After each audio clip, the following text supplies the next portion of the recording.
we are going to get started. So I appreciate everybody being here, and for those that come late, they'll pick us up midstream here. So, Brad, are you there? Can you hear me? I'm here. Awesome.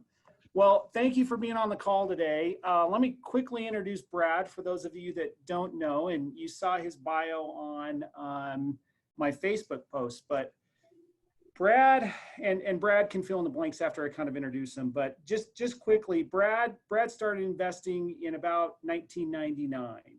And, Brad's journey as far as investing included anything from fix and flips, land deals, probably wholesale deals, assignment deals, pretty much any real estate related activity you could do on a local level, Brad was doing. He was also a broker and leader of at least 120 agent team for Keller Williams, right, Brad? That's right. Yeah.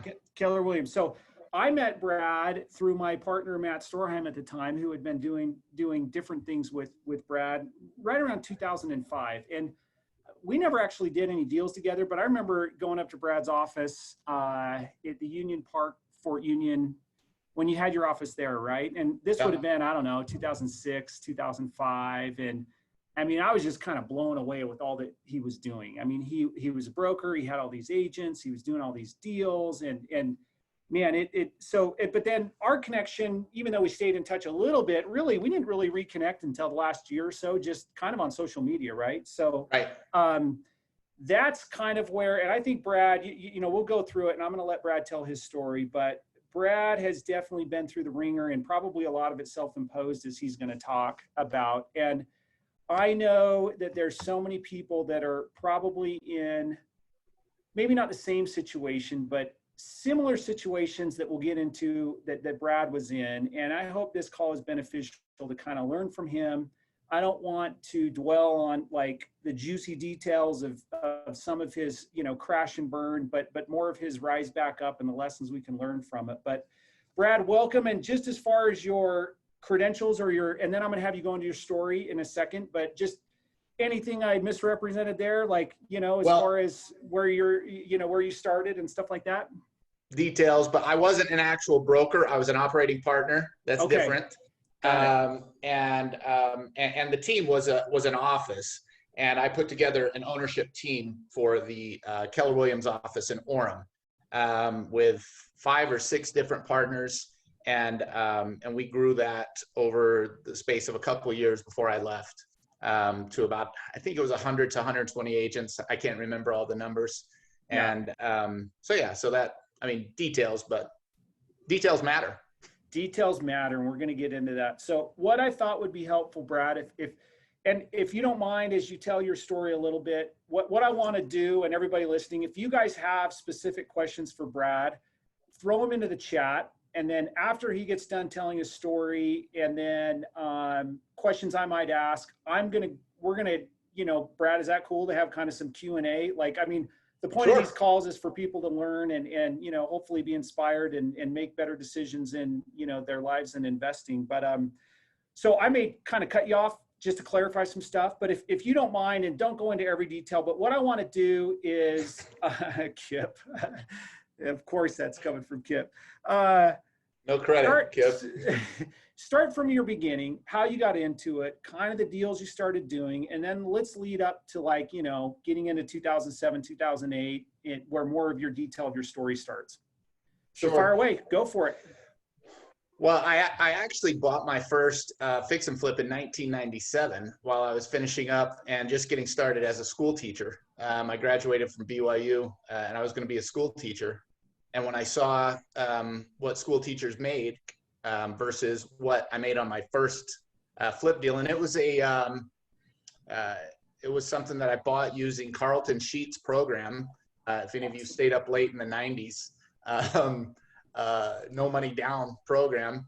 And I actually found a deal using one of his techniques, and I bought a house. And my then wife, we've since divorced, we bought that house and we moved into it with our little 1-year-old baby girl who's now 24, and and we remodeled it and we sold it.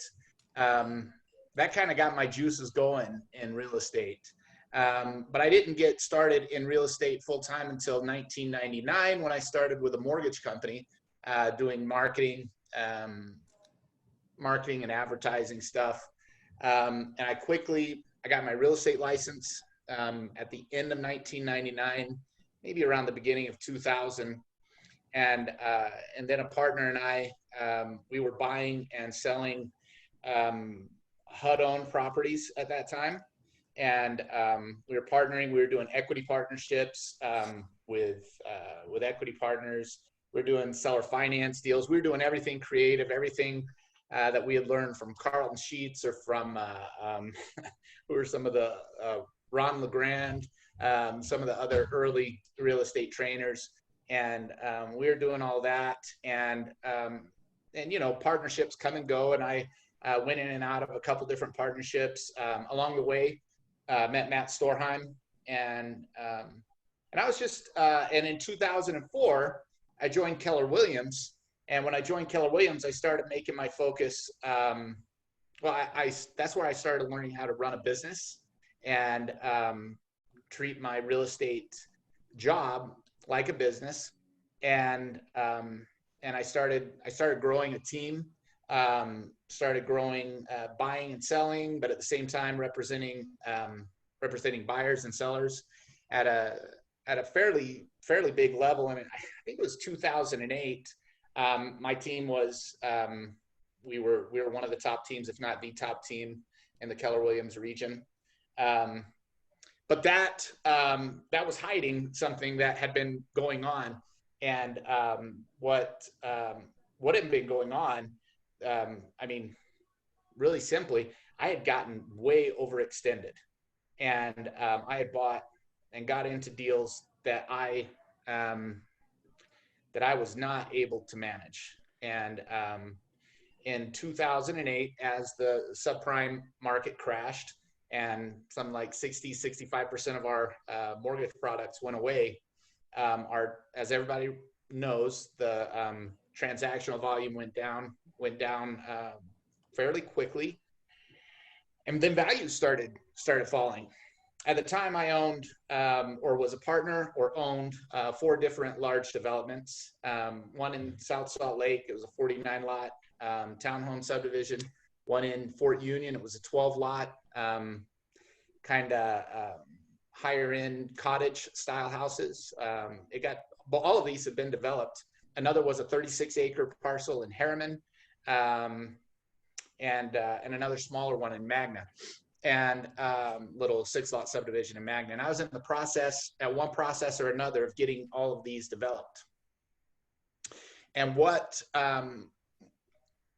2008 values started falling, and I've heard people talking about it. They had it happen. I had a couple different projects that we had to like we had finished our acquisition and development. We had curb, gutter ready to go, raw dirt ready to sell or build.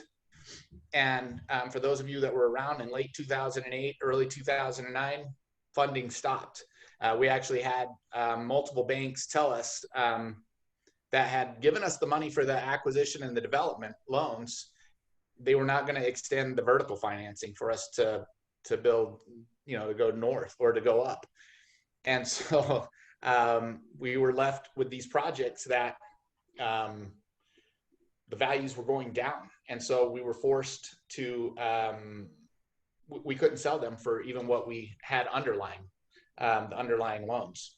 So things started getting foreclosed, projects started getting foreclosed. And anytime you experience foreclosure, your books get opened, and they get opened quick, whether you want them to or not. And what got exposed is that I had been making a classic mistake that I see people making right now. And it's the simple mistake of robbing Peter to pay Paul. Any of you who partner with, you know, either equity partners, or maybe you have one partner on one deal or another partner on another deal. Maybe one's bringing in this amount of money, you know, 25,000 to help you finish project A. And then another one's bringing in 50,000 for project B. If those monies get mixed up, So any of the 25,000 from project A ends up on project B, or any of project B ends up on project A, without full disclosure, with project A partners knowing everything that's going on and project B partners knowing everything that's going on, you have committed a felony. And the felony is called communications fraud. We think in real estate, or at least I was under the impression that that because I'm dealing in real estate, I'm not dealing in securities. And you're not. You're dealing in communications. And there are statutes, and I'm not an attorney, but I have been through the ringer with attorneys. And so I can tell you that there are statutes that are out there to protect the investor.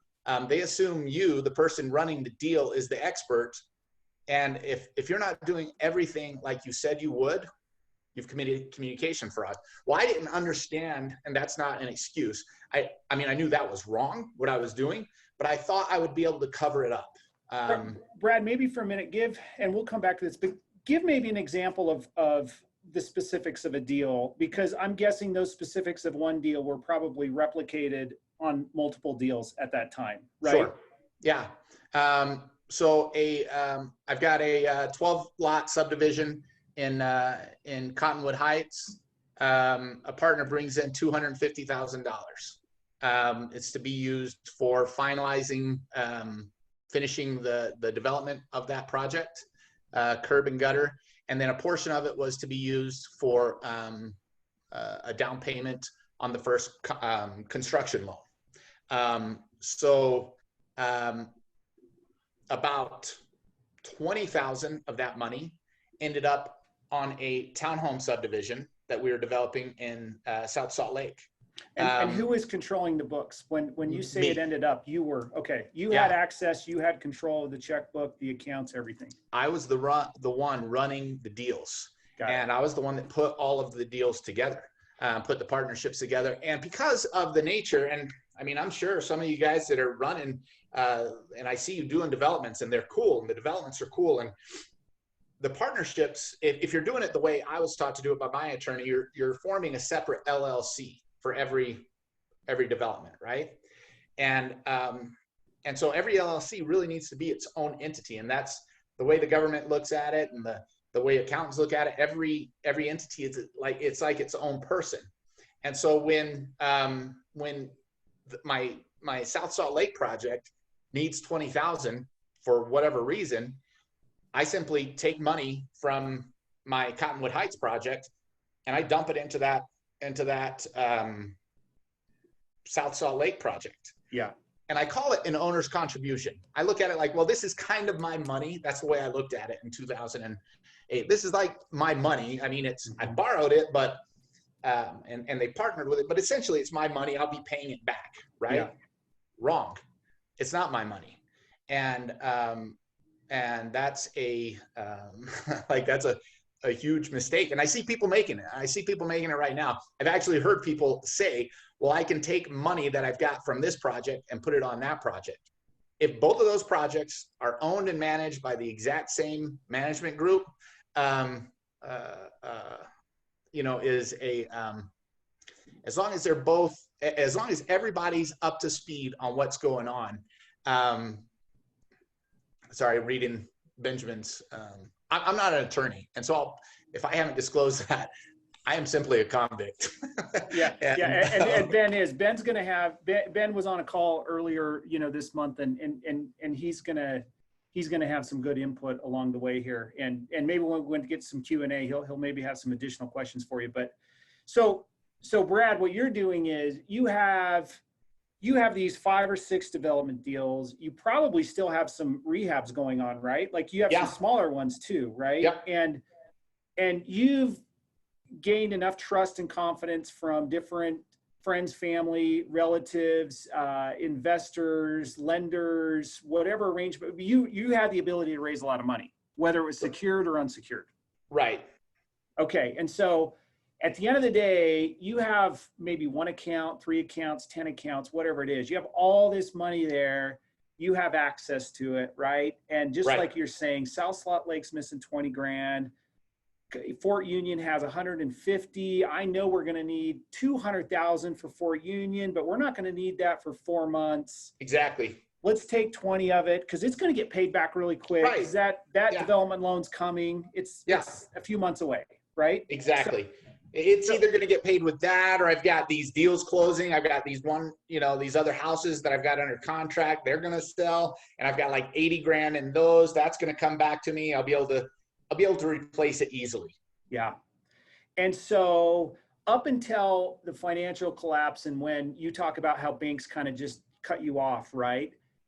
I'm guessing you had seen this model work successfully without getting caught a few times, because either the deal sold or that long-term financing actually did come through, and whatever behind the scenes you were doing, your investors and partners knew none of the difference, right? Because you were able to pull it off.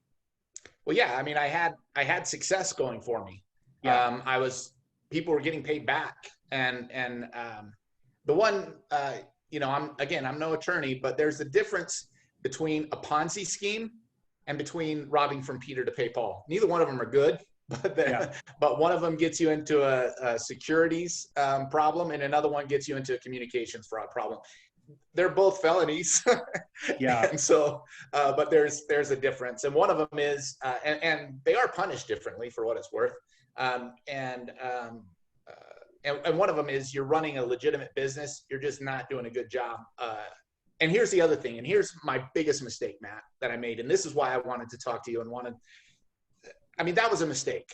Yeah. My biggest mistake, and I'll say this again and again, and you hear it over. The biggest mistake isn't like the error that you make. The biggest mistake is the cover up, what you do to try to keep it hidden. And that's where I really, let myself down, and where I let partners and family members and people that trusted me, I let them down, because I did attempt to cover it up, to make it look like everything was fine, everything is going to be good. Mm-hmm. And that's where I really disappointed myself and let a lot of people down. Was it after you did that the first couple of times? Sounds like maybe you knew what you were doing was wrong, but it was also buying you time and making you feel better. Right. To maybe be covering it up, and you had seen the successful outcomes of deals paying off or whatever, that you kept doing. Like you almost dug yourself a bigger hole. So you almost kind of maybe you had to keep going. Like that probably seemed like the most logical way to get out of all of this, was to just keep playing your fraud, right? Your cover up. Yeah, that's exactly right. What I told you when we talked before, I had a big assignment contract with a big builder in town. I had a big project that they were going to pay me 7 figures on, and it was just waiting to be to get through an entitlement phase, so I could then cash out on the paper project. Yeah.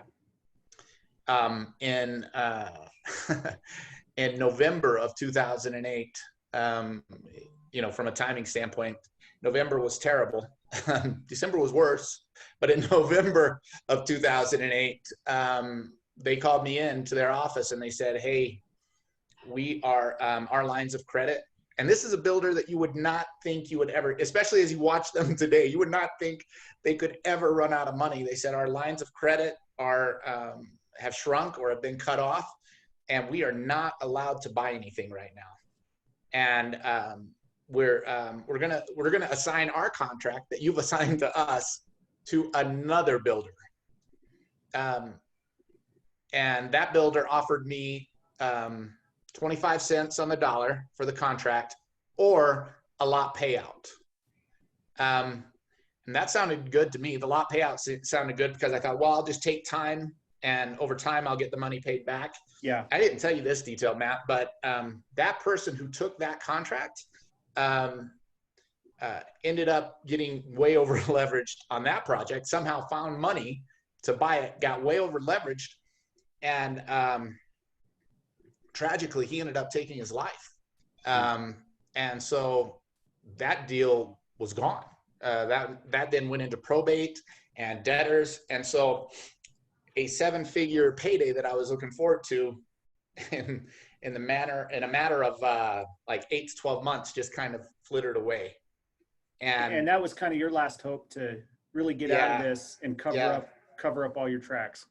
Yeah, that was the straw that broke the camel's back of the illusion of the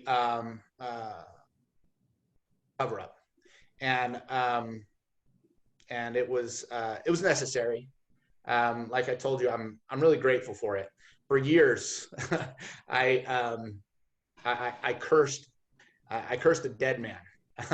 I cursed a builder, and said, if only. Yeah. And then it was the realization that nothing happens to you. Nothing happens to you in life. Things only happen for you. And what that did was allow me to get real about who I was, about what I stood for, and what really mattered to me. And if anybody's into meditation or understanding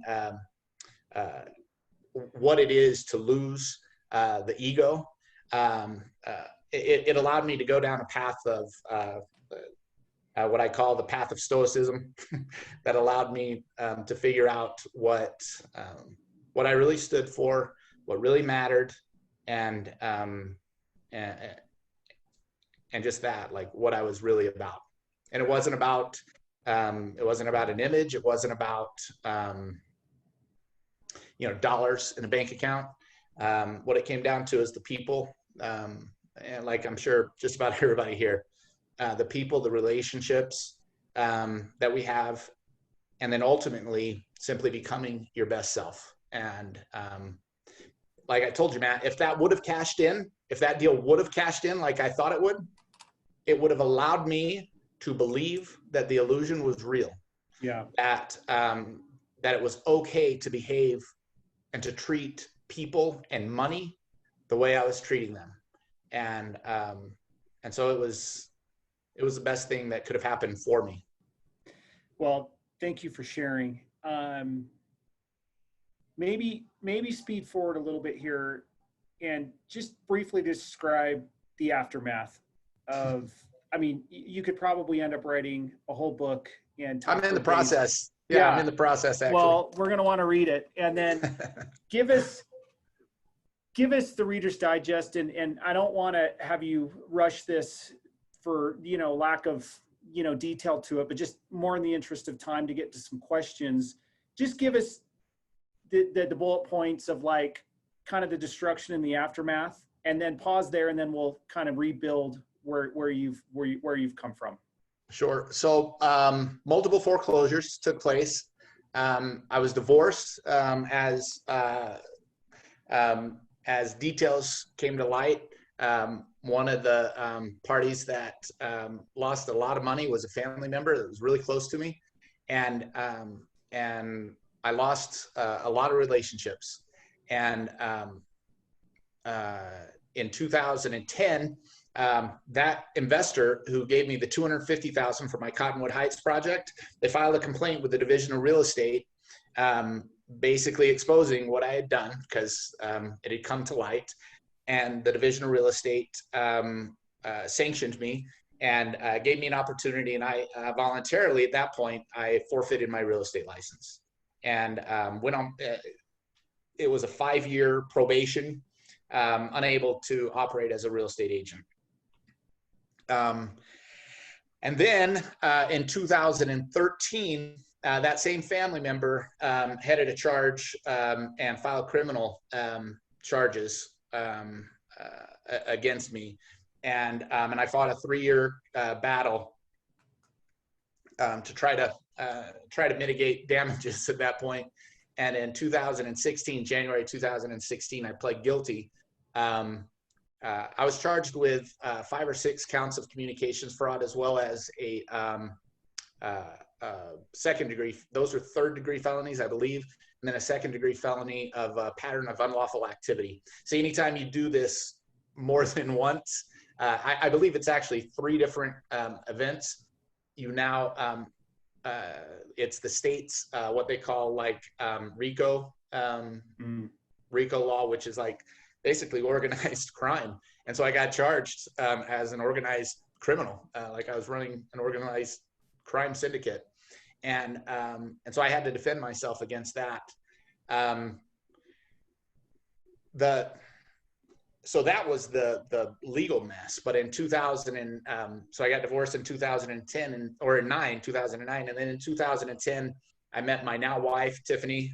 Some of you guys know Tiffany Lancaster. She's a real estate agent. She's actually a broker with Wise Choice Real Estate out here in Tooele. If you ever needed any help out here in Tooele, we are out here in Tooele County. We live in Stansbury Park. But I met her in 2010, and 2011, she got her real estate license. It was funny, Matt, because she started doing real estate, and at the time, I wanted nothing to do with the game anymore. Yeah, bad taste, I'm sure. Oh man, and I thought, honestly, I thought I was, just rotten. I had such a poor image of myself in real estate, and I wanted nothing to do with it. I didn't want to risk hurting anybody. I had all kinds of crazy stories that I was telling myself about who I was and what I was about. Anyway, in 2011, she started working. I had been working, but as kind of a project manager with Jimmy Rex and Brad Wingett, helping them with a real estate and foreclosure business. And then later in 2011, we started kind of doing our own thing at a much smaller scale, working with other investors that were buying and selling stuff. Maybe some of those guys are here. And that's kind of what we've built to this point. But in 2016, I pled guilty, and I ended up going to jail. I was sentenced to 1 year in the Salt Lake County Jail. I ended up spending 8 months. I told you October, but it was September 22nd. So January 22nd, I went in, and I got out on September 22nd. And those were 8 months of the hardest 8 years I've ever lived. It was, but I say that, and then as we're going through this thing right now, I knew that moment was preparing me to help lift, encourage, and understand crisis, because I could only describe it as like the most intense crisis that you could go through, going to jail. And if you've ever been to jail for more than a night, being in the drunk tank, and I know you never would, Matt, but if anybody else ever has, like one night doesn't qualify. You spend multiple months, and then for those unfortunate souls that end up spending multiple years, it is a lifetime defining event. Man, I can't imagine. I want to go to a question Coco asked, but one thing when we were talking yesterday or the day before, we were just kind of talking about in general about how every day these days kind of feels like you wake up and you're not quite sure what the rules of the game are because it's constantly changing, and you're still playing the game of real estate, but you made the comment and you just kind of reiterated it right there is one day kind of feels like a month, and a month kind of feels like a day, right? So This goes into Coco's question, and I'll just read it for you in case you're not looking at it. But when you were feeling the lowest, what did you do to start climbing out of it? What did you turn to? Oh, wow. Man, Coco, that's deep stuff. My lowest points, there are several of them, and I treated them differently. And so I don't want to act like, at one point I turned to drugs. And I spent like a 6 to 8 month period where I was a habitual user of anything I could get my hands on: alcohol, meth, cocaine, anything I could do. I was trying really hard to numb the pain. That didn't work really well. And it was actually my wife, Tiffany, who kind of saved me from that. I was not dating her or with her, but when I met her, she knew what I was going through on a very small scale. And one of the first things she said to me was, "Hey, I just want you to understand, like, I can handle a lot of stuff, but I don't I don't hang out with people that use drugs. And I immediately stopped. She was worth that. So that didn't work. What ended up being some really simple basic steps. Number one, a daily meditation practice, and understanding what meditation really is.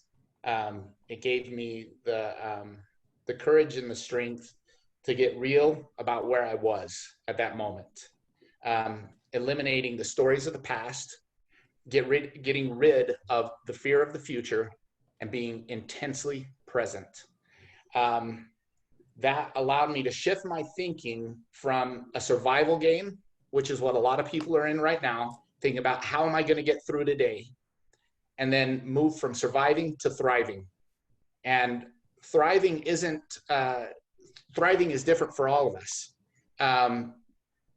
Thriving has nothing to do with dollars in the bank.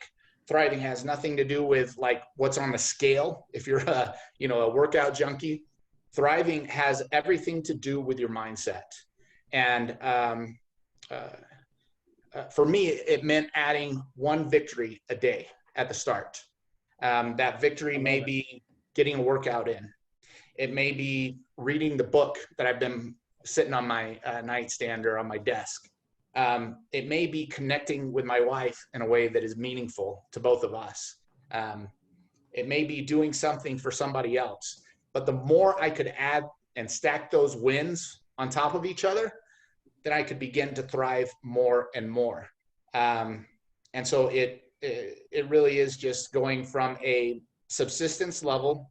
And by the way, and this is the one thing I think I told you, Matt, surviving is nothing to judge. If you are surviving, especially in today's market, if you're surviving, good for you. Like, congratulate yourself, because you can't thrive until you understand that you're actually surviving. And then once you understand that you're okay, then you can start beginning to work on your mindset so you can grow. So small discipline changes going from, but the action was, number one was meditation. And then number two was getting myself in shape, getting really physically active. And that's still a part of anytime my mind's off there playing games with me. A workout is normally the thing that will bring me back to center and get me moving forward towards thriving. I love that. I love what you just said. One of a conference I was in a couple of weeks ago, they made the point of saying, like, what is the smallest step you could take today? Like, what is the smallest step you could take today, and just take it, right? Right. Like, and so that is so cool to hear that part of your coming out was just one small victory, getting confidence, stacking the wins, and then, building upon that. Dude, that was awesome. That was great. Thanks. Stories of the past. Ben Lakey wants to know stories of the past that you told yourself. What were some of those negative stories of the past that you told yourself? The number one negative story that I told myself was that I'm not enough. And that's something I've spent a lot of time working on. So the basic idea is no matter what you do, you're not good enough, Brad. You've made, you've closed $500,000 in commission income. Well, that's not good enough because there's somebody else who just did $1 million. You just did, you just closed 14 transactions in a month. Well, that's not really good enough because you've got somebody else doing 20, or even deeper. That crazy thought in your head that that makes you unworthy. It's just a thought. And so, the basic story was that I wasn't good enough, and that I needed to prove to somebody that I was enough. And understanding this basic understanding, and this goes, like, a lot of people will argue with me on this, but how I am is perfect. I'm not my highest self yet. I have not reached self-actualization. I have not become the best me, but I'm okay right now where I'm at. And knowing that, I can begin to take that one step. I can begin to establish one new discipline because I'm okay. And then I can grow. The other thing, the other wicked, nasty story that I told myself is that lying, as long as it doesn't hurt anybody, if you can keep it, you know, on the DL, nobody's going to get hurt. The truth is, there is no such thing as a good lie. Not even those white lies we tell. There is no such thing as a good lie. And so I had to make a commitment to myself, and I make it to myself on a daily basis that I will tell the truth, and in a loving and compassionate way, but I will tell the truth whenever I'm given an opportunity. I will tell the truth, and even if it means I have to be radically candid with somebody, I will do that. Brad, that's great. If you're okay with this, we got some good questions coming in, and I think, absolutely. I think where I wanted to get with you is to where we kind of got, and these questions are helping answer the final part of what I wanted to talk to you about is, you know, getting to the path and learning how to thrive in a new way. So Dave Royster, Dave and Patty, you guys are awesome. How much of a difference would it have been if you had fessed up when you realized that you were improperly commingling? Oh, that's the number one lesson. Who's that? David. So yeah. The lesson I will tell anybody now, number one, I want everybody to understand I take accountability for what I did, but I don't believe in regrets because I am who I am today because of everything that I've done that got me here. And I am really happy with who I am. However, if you find yourself in a position where you have commingled funds and you would like the easiest way to fix this, number one, get radically honest right now. I mean, like, as soon as you get off this call up your partners and lay out everything where you're at. A lot of times when you're in this position, you start thinking, and look, I'm not an attorney, so you might want to consult your attorney about this, but when you're in this position, if you are concerned about maintaining relationships, that should be your number one concern, because if you can maintain relationships, you will not have to bring attorneys in. So get your partners on the phone, bring them in. Well, I guess you can't bring them in, do a Zoom call, do whatever you need to do to get face to face with them so they can see you, so they can understand what your heart is.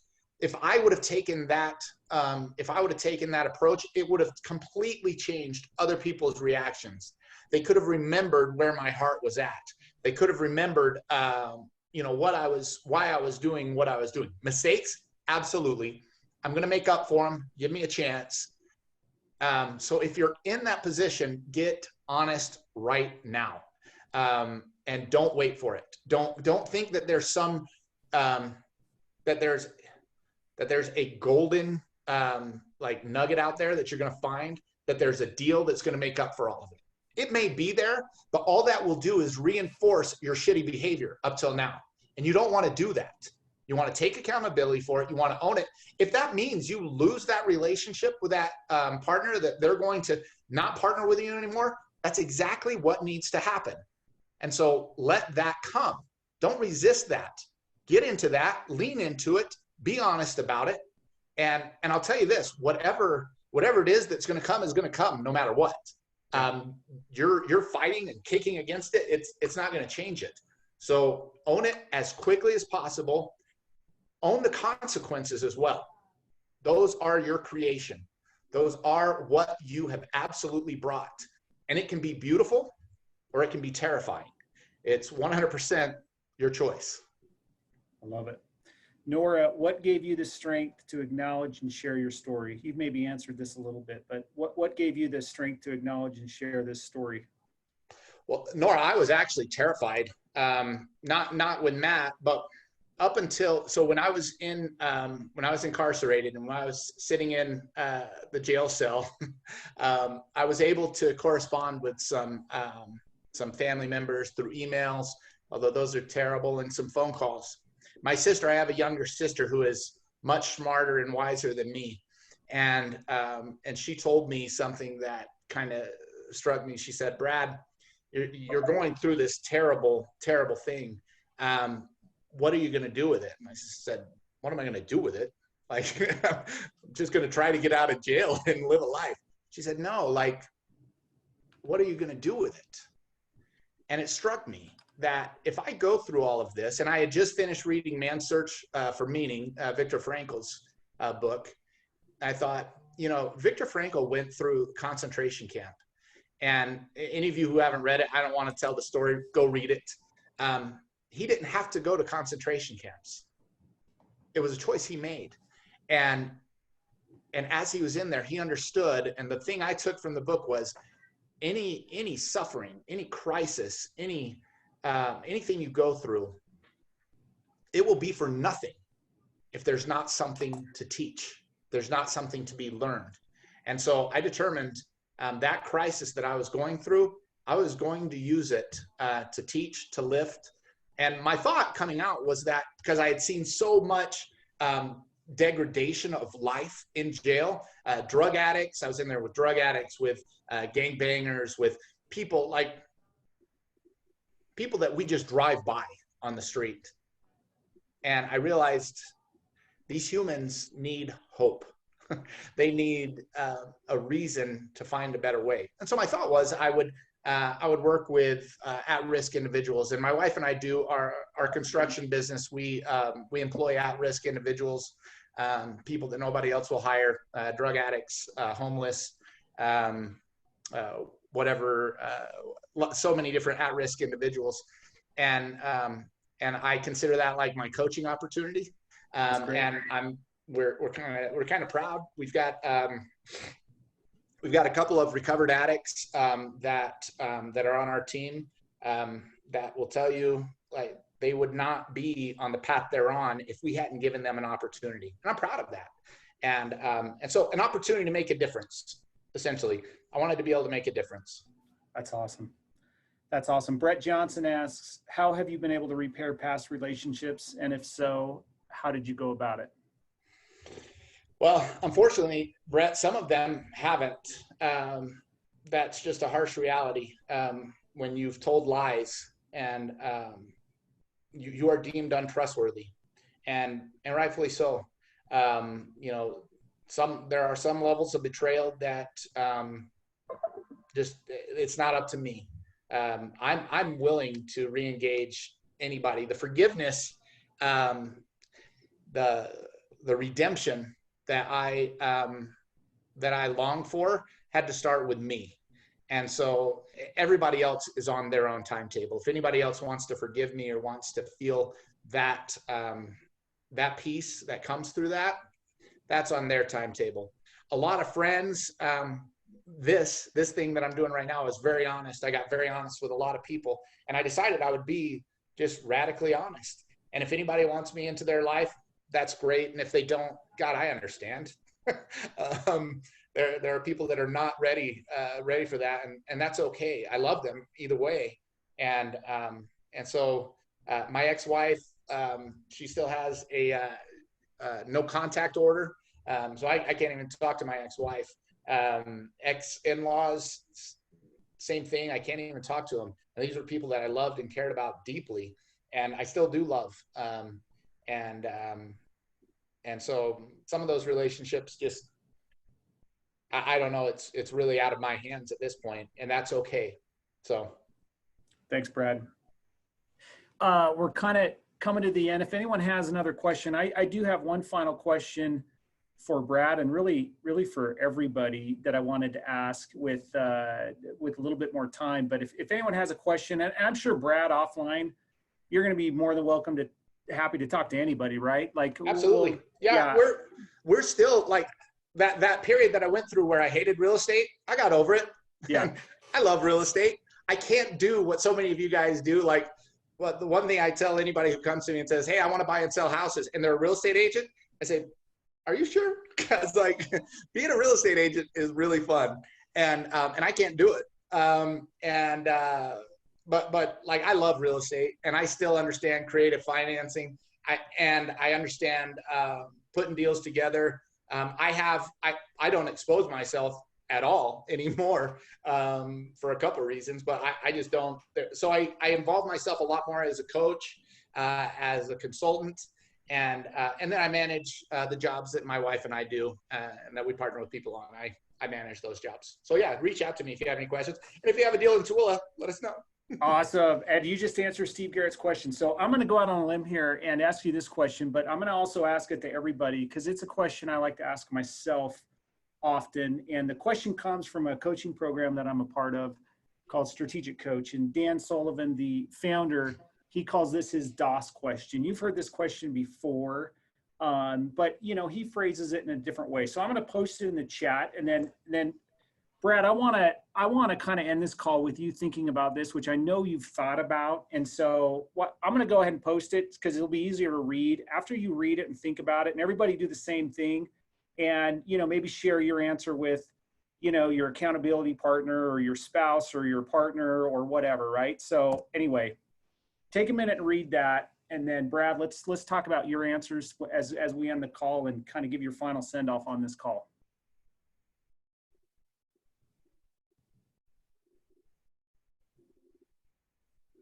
It's a great question. Great question. So you want me to answer that? Yeah. Okay. Go for it. If you're okay doing that in front of everybody. Yeah. So absolutely. So personally, I'm incredibly blessed, lucky, fortunate, whatever you want to call it. I am involved in the most amazing relationship with my wife and my kids, and that relationship needs to continue to get deeper, to get more and more real, and the work on that never stops. Professionally, I want to grow my influence. I want to offer more hope. I want to offer more opportunities for the downtrodden, for the people that are truly at rock bottom of our society. And then my wife and I want to, and we're moving into partnership, couples that work together professionally, and coaching couples that run a business together.